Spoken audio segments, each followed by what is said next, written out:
Brexit, the British exit from the European Union. It's a thing that's happening, or maybe not, or maybe the United Kingdom is falling apart. There's a lot going on, so let's talk about Brexit briefly. First, how do we get here? In the UK, voters for UKIP, the UK Independence Party, grew in number over the last few elections. Now, because the United Kingdom uses a terrible first-past-the-post voting system, UKIP, rather than getting a proportional number of seats in Parliament, largely drained votes from the Conservative Party. So in the 2015 election, Conservatives promised to hold an in-or-out referendum on the EU if they won, presumably to try and sway UKIP voters to their side. The Conservatives did win in what was, by the way, the most unrepresentative election in UK history. Thanks again, first past the post. Click here for more details, and the promised referendum was scheduled. With huge voter turnout, Brexit won 52 to 48. So what happens next? Well, the EU has a law called Article 50 saying countries can exit. Basically, it's a press here to leave button. But the Conservative Prime Minister, who promised upon Brexit victory to press it immediately, instead resigned immediately, leaving the UK politically doing nothing. There was talk of a second Brexit no but seriously, it might actually happen if you vote for it, this one's legally binding referendum, or re-electing Parliament. But then the new UK Prime Minister was appointed and she said that wouldn't happen.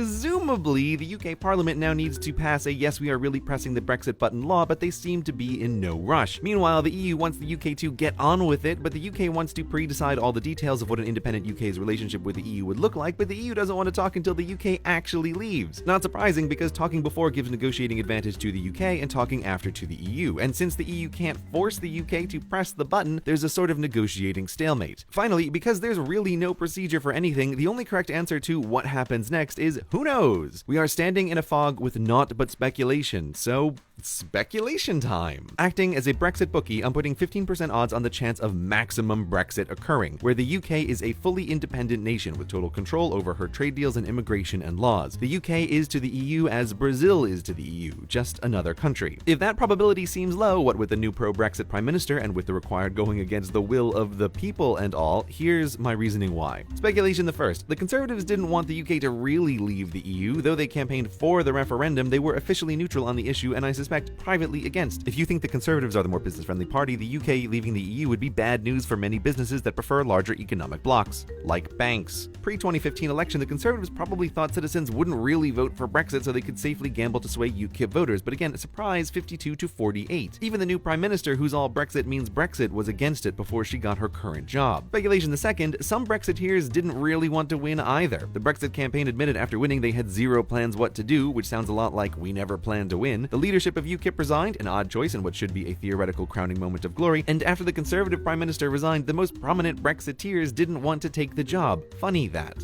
Also interesting to note, the referendum was set up to have zero legal power, something all the parties agreed on beforehand. It was essentially an opinion poll, though not at all marketed that way to voters. All this is to speculate the majority of people in power do not want Brexit to happen. To be clear, while governments could just totally ignore the vote and still be technically correct, there's no way that doesn't look horrifically undemocratic. But while Brexit was sold on the idea of a stronger independent Britain, the international markets and national economy have strongly disagreed, and the geography of the vote have indicated it might not be the whole of Britain leaving. After the vote, Scotland immediately said that if the UK leaves the EU, Scotland isn't coming. She voted to stay, so she will. If maximum Brexit occurs, I put 97% odds on Scotland leaving the UK and staying with the EU. Add to that, if Scotland leaves, I give 45% odds of Northern Ireland leaving as well, rejoining Ireland. And crazy as it sounds, if Scotland and Northern Ireland leave, I'll actually put 5% odds on London leaving England and becoming an independent city-state in the EU, which would be kind of awesome, because who doesn't love city-states? This would leave England and Wales on their own, and of course, while it's possible they do just fine, there are plenty of comparable independent nations. The international markets have already said do not want to just the UK leaving as a whole, so I wouldn't bet on it being a rosy future, and it's probably not something many Brexit voters would have picked were it on the referendum. But even ignoring the breakup of the Union, when thinking about the likelihood of maximum Brexit, on one side are the majority of people who voted for it, and on the other side are the businesses and the politicians, even I speculate many who pretend to be for it. The politics of power here is why I give such low odds to maximum Brexit, and why I give 30% odds to the second option. Literally, nothing happens. The UK government plays the stalling game forever, pretending to move forward while doing nothing. This politically tumultuous time becomes a trivia fact for a future video about how the UK has been in the process of leaving the EU for 100 years, like when countries sometimes discover they're technically still at war because there's an old declaration they forgot to annul. It's not a great outcome because governments and businesses and people don't like uncertainty, but never underestimate the human ability to procrastinate on paperwork. Even Miss Brexit means Brexit is also Miss mustn't be too hasty about actually pressing the Article 50 button. But the last option I think is the most likely, 55% odds on a non-Brexit Brexit. The European Union has many asterisks and layers to her membership. The UK could leave the European Union, slide over into the European Economic Area, and be technically correct that she's left the EU. Actually, before this whole brouhaha, the UK had arranged a deal with the EU to become more like an EEA member. That was dropped once the referendum started, but that deal is lying on a table somewhere. Just saying. This would be the most pure compromise, leaving both sides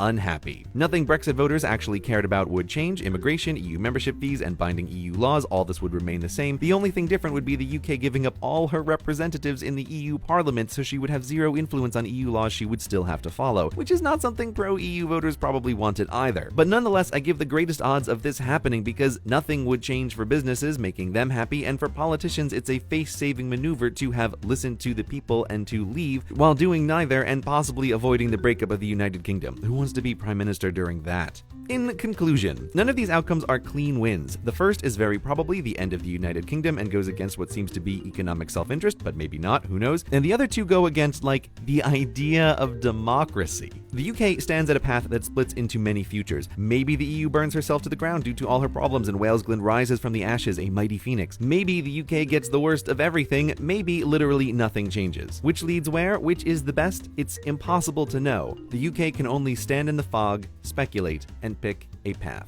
Good luck, United Kingdom, whatever you choose to do. This video is brought to you in part by Squarespace. Do you want to make a website explaining to the UK government in detail what they need to do about Brexit and why? Then Squarespace is the place to go. No one lets you build a website faster and easier than them. You don't need to know how to use complicated HTML code. You can just use their drag and drop tools and make it happen. It's what I use to run my websites and I'm a big fan. They take out all the hard parts of making a website and just leave the fun parts for you. You can get a 10% discount at Squarespace when you go to squarespace.com/gray to let them know that you came from this channel. Place your bets, ladies and gentlemen, place your bets.